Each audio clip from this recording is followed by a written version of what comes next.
Welcome to a new episode of Remote Art Talks.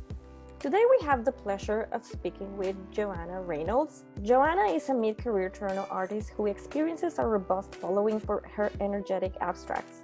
Reynolds' known representational landscapes aim to hint at something familiar, yet remain open-ended to allow the viewer's imagination to complete the story. Thank you so much for joining us, Johanna. Welcome.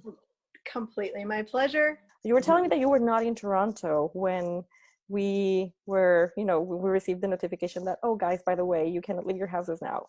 So can you tell us a little bit about that? Sure.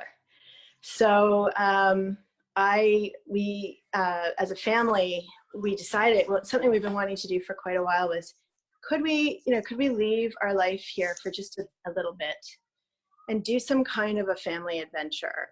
That time away was much needed because the pace of life for the last 2 years has been really intense. And one of the big things for me was last year after I did the artist project, I ended up getting extremely sick. I ended up with pneumonia right before I had a two-person show at Samara Contemporary in Kensington Market. I remember, yeah. Ill. Oh my God. I was really sick. And I didn't want to do that again this year because that's how I've been trying to retrain myself so that I don't work in such a way that I compromise my health, because I've done it over and over in my life. And this year I wanted it to be different. So it's pretty astonishing, sort of like coming home to this. We came away from that trip feeling pretty filled up, healthful. I came away stronger than I've felt in months. And so coming home to this was very shocking on so many levels. But the mental health piece, of course, is the biggest thing I think that we're all experiencing. This is the single biggest leveler I think we've ever experienced in living history, for sure. There's been nothing like this. This is changing everything. This changes everything. And in that sense, tell us about your work. I fell in love with your work when I first met you at Artist Project last year. So tell us about your work. How did you realize that you wanted to paint? How did it all start? So, like so many children, I loved painting and drawing when I was a kid. I couldn't stop. And I think my folks, they saw that in me, and they made sure I had some support in terms of some lessons and, some extra lessons here and there. But the thing that really was wonderful is I had this uncle from New York, and he used to stay with us quite a bit for maybe on and off for a good 4 years, from the time I was about 6 till I was about 10. And he was an amazing painter. He was sort of an all-around brilliant creator.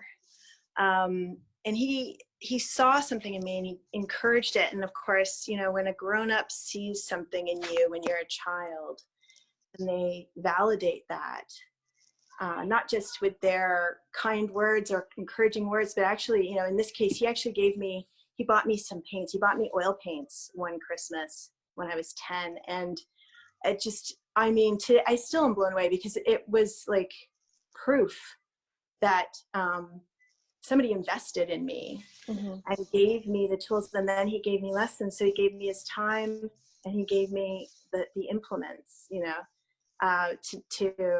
to make some marks and paintings and start in on it in earnest. And that was just, it still fills me up. It still fills me up completely. How do you find inspiration? Where do you find inspiration to create these images? Where did these images come from? I think that I'm after creating imaginary worlds all the time. Like, I love the feeling of a floating world. I love where that brings you, to me, it makes me excited when I see something that kind of makes my breath catch.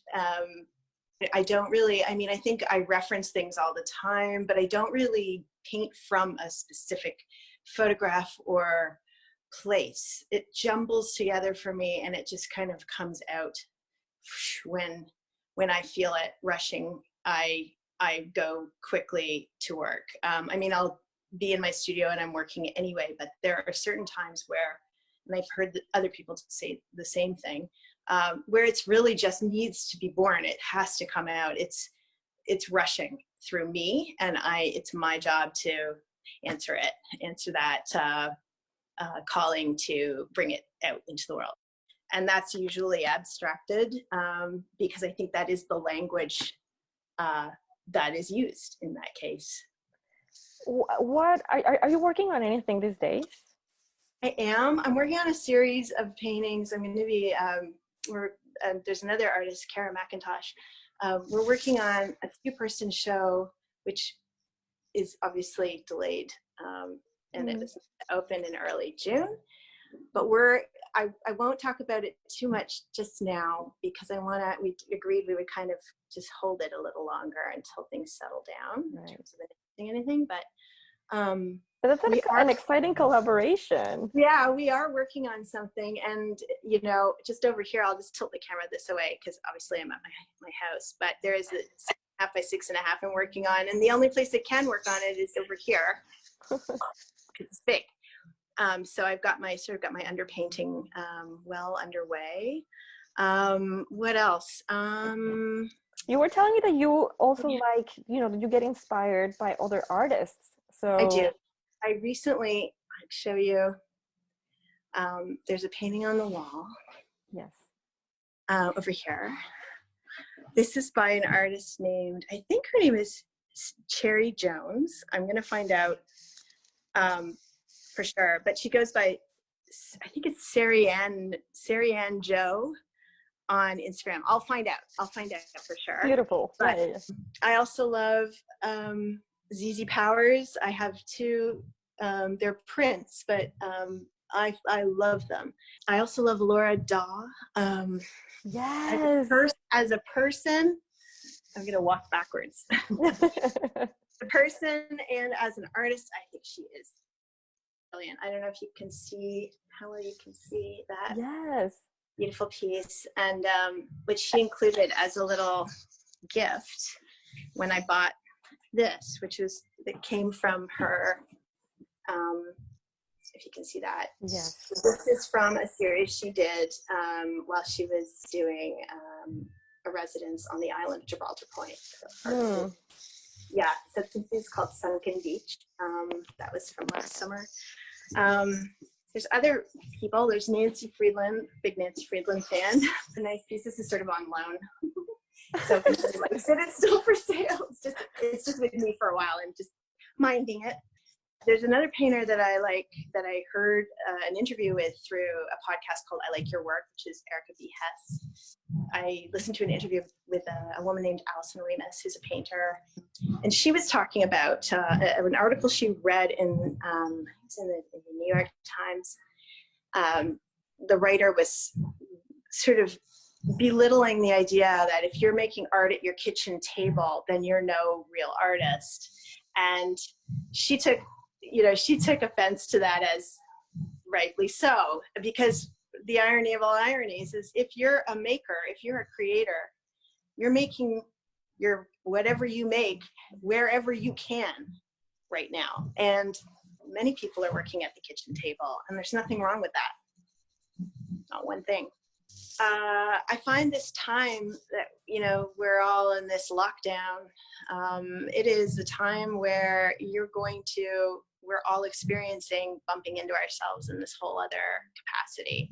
Mm-hmm. That means looking at patterns and habits that are right in your face. And if you have more than you just in your isolation experience, you're having everybody else's too. And it's very real. Thank you so much for this. I think it is very true. It is a great moment to make a pause and kind of like reflect.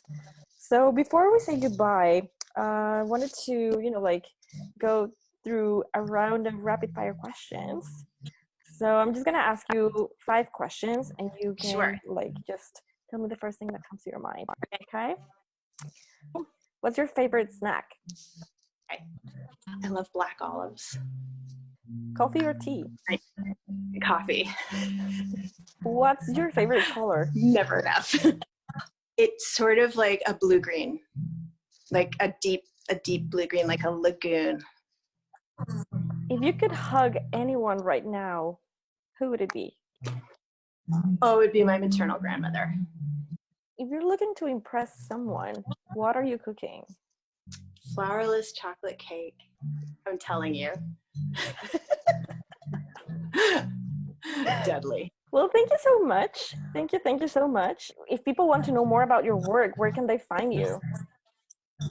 So I'm on Instagram at my name, Johanna, JOHANNA_Reynolds, like Bert or the rap.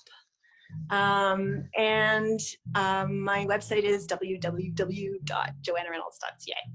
I guess you don't have to say the www part anymore. Anyway. I'm the same. I always do it. Just like, that's how you were supposed to do it. And then, I know. It's like seared into my brain. Sweet Lord. Anyway, what it is. Yeah. All right. Well, thank you so much. I hope you're fine. And then, I'll we're gonna say hi again, and we're gonna hug, and we're gonna be having a nice celebration. Yeah, we will. All right. Bye. Bye. Thanks for tuning in. Follow this project using the hashtag #RemoteArtTalks, and make sure to follow our guest artists on Instagram. Artifier is a Toronto-based platform created to help people discover how art can be fun. Go check out artifier.net or follow us on Instagram at artifiernet. For artist followers of Remote Art Talks, Partial Gallery is offering a discount on pro artist plans. Partial is a curated online directory of noteworthy independent artists. Go to partial.gallery, create a free profile, and use the code REMOTE to get a 10% discount on your pro plan.